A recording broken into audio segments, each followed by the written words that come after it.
Hey Enneagram 8 ladies, this one's for you. I had a request to make this video and I was thrilled to have it. The purpose of my video is for all my Enneagram 8 ladies, even my Enneagram 1 ladies, even some of my Enneagram 6 ladies who think they're big stuff and are Enneagram 8 and Enneagram 1. I want to talk today about what to do when you're in a committed relationship. You are married, you are in it to win it. If 50% of people are going to get a divorce, you are number 51 through 100 committed to a partner who doesn't get it. The more I thought about this, the more I realized the heartbreak of being an Enneagram 8 and being in a relationship where the partner didn't get it. You know what that means? You probably don't. Probably you're so committed you don't even know. You're so loyal you don't even care. Let me flush it out for you. You have your circle. These are your core people. Guess who's not inside of it? Your committed partner. Give me many reasons. And I kind of want to go through best case scenario. Oh gosh, that's going to be an uncomfortable scenario too. Oh, okay. There's a fan and it is covered in shit scenario. I would expect, just to give a ground zero for all you codependent kids out there and all you kids out there trying to make the terrible time the good time, I would expect as an Enneagram 8 woman that your partner is championing you. When you are at your low, they are right there going, I've got this. I can take care of this for you. It's no problem. Let me be the one. You just take a minute. Sound like something that's happening in your life? Probably not if you're watching this video. Understands you. You watched my Enneagram 8 video probably where I was talking about how to love an Enneagram 8, and it was so obvious that so few people in the world understand an Enneagram 8. I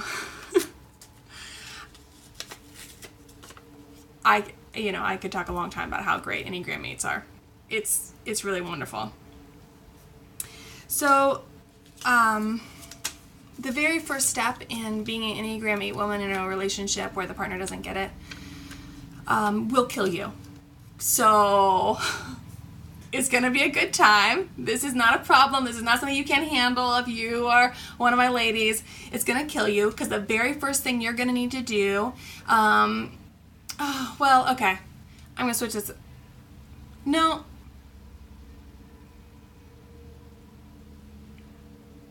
The very first thing you're going to need to do is get comfortable with the word need.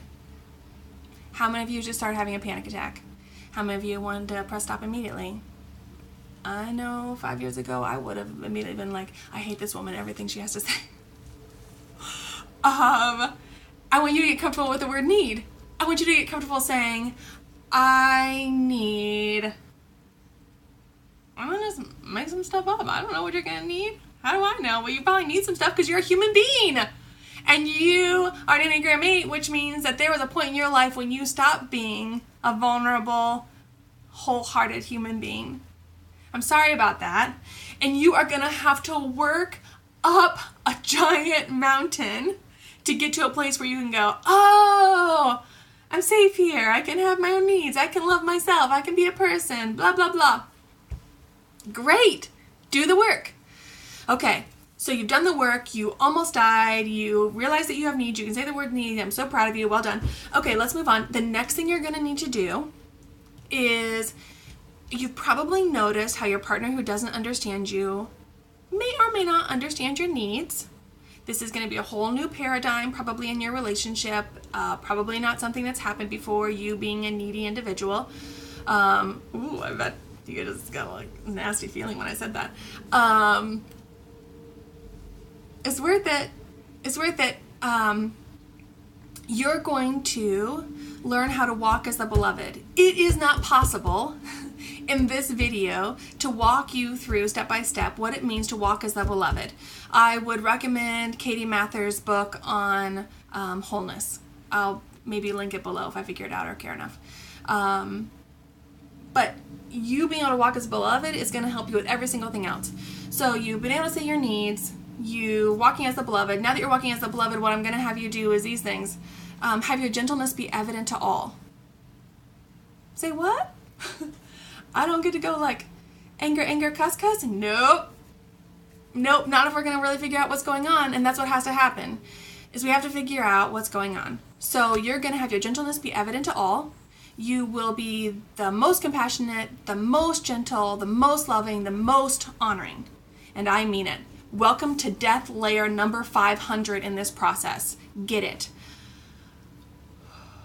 So now you are Mother effing Teresa, and you are setting the example.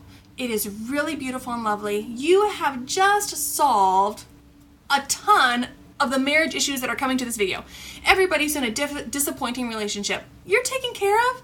You learned how to say your needs. You became a little bit kinder and more gentle. You didn't want to like Jurassic Park shred someone's head off at the thought of having to say the word need or having to be a vulnerable, compassionate person in your relationship. You're doing great. You're walking as God's beloved, in the beloved. You're having hard feelings. You're packing in the love. Every single disappointing relationship is pretty much taken care of. It's a dream. Okay? Don't waste my time. Take responsibility for your own feelings. If your partner wants to have feelings or have negative backlash or judgments against you, that's information about them. Don't let that be information about you. Okay, so we've gotten through all the difficult relationships. It's all been taken care of just by you dying like 1,000 times. That wasn't so hard. There's no challenge that you can't handle. Get it taken care of. Now we're going to move on to those difficult relationships. This will be a little bit harder. You will have done the work, and maybe your partner isn't doing the work. Maybe they don't care about doing the work. You both married, you're both a bunch of dysfunctional human beings in the world. They don't care about the work you're doing, and they don't care about seeing you or knowing you or understanding you. What then? Keep going. Welcome to death number 2,500. Keep going. Now practice meekness. Now practice waiting. Usually committed relationships are like a giant combustible, things will come up. Things will go out. Things will increase and decrease.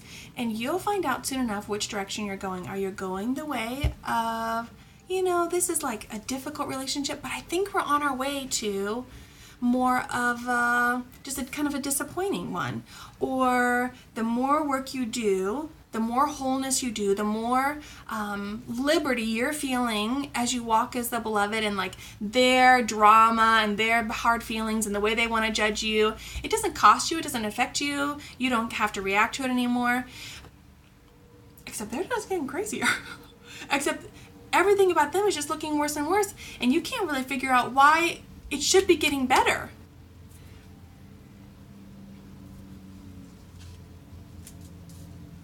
Let's move on to a destructive relationship. One of the most amazing things about an Enneagram 8 is your ability to flow in 5 and 2. So this is where you're going to have to really step up your game. Probably your 5 game, honestly, because you're going to have to figure out what type of destructive relationship you're in. It's worth it. If you want to be person number 51 through 100, and you're in it to win it, then you need to figure out what type of destructive relationship you're in. Oh, read Patricia Evans. Read Leslie Vernick. Read every single excellent resource that's out there. That's all. Just read all those. And then once you're done, you're already walking as the beloved, so you've got plenty of 2. Nobody needs to write that up anymore. You are already strength. You're already able to challenge when appropriate. And now you've got all this information. What are you going to do? You're kind of figuring out that you're in what most people would consider a destructive relationship. Bring in witnesses. If you go to a people helper, then you're getting what you pay for. And honestly, I think as an Enneagram 8 woman, you will just make your life worse. People are not prone to understanding you. They're not prone to realizing that you've already done years of work. You've already done hours and hours and hours and hours of research, that every single vulnerable thing that you are saying or doing or sharing in their office is like a little bit killing you. And I would just recommend going ahead and figuring out, who do the counselors in your area go to? Okay, go to a counselor. Who does that counselor recommend? Who does that counselor? Until you get to the person with the wait list. Go to that person.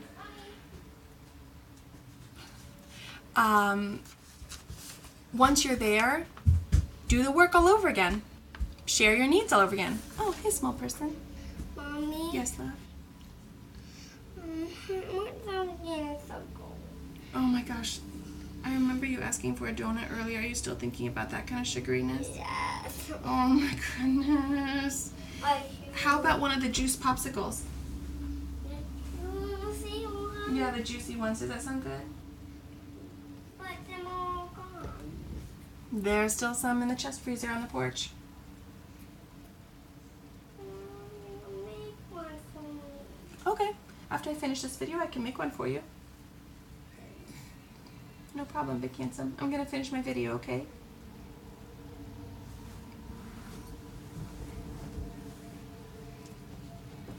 You're probably going to have to do that for about 6 months. 2 years. They say that it takes about 18 months till 2 years for you to get to a point where one of you or both of you know that this isn't working. You're in a destructive relationship and the person's not willing to stop being destructive.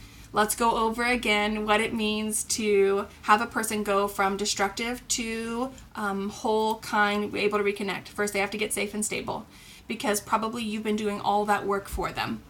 It's easy to do. You're an Enneagram 8. You can like conquer the world. Stop. They have to get their own safety and stable. Are they able to find their own food and water? Are they able to make their own appointments and keep them? Can they get their teeth cleaned? Are you treating them like a baby who's not capable of anything? Okay, stop immediately. And now they have to do their own work. So they're going to be safe and stable. Oh, hi, Ranger. Hi. Now they're going to be safe and stable. Then they're going to have to do their own trauma work, which is not going to be pleasant for them. Sorry, you've already done all your trauma work. Remember back at step 1? When you learned how to have needs, you probably had to go to a counselor for that because it was so much about to kill you. That's awesome, because you're already done with all your work. So now your partner has to sit in the hot seat. So much more fun to watch someone else sit in the hot seat. Yeah. And then after they've done all their real hardcore trauma work with that like best of the best counselor, then they get to reconnect with you. And then you're reconnecting with someone who has like confrontation skills, listening skills, communication skills, and all of this beautiful, ridiculously amazing work that you guys have built together. Ooh, it is just so juicy and good and beautiful and right.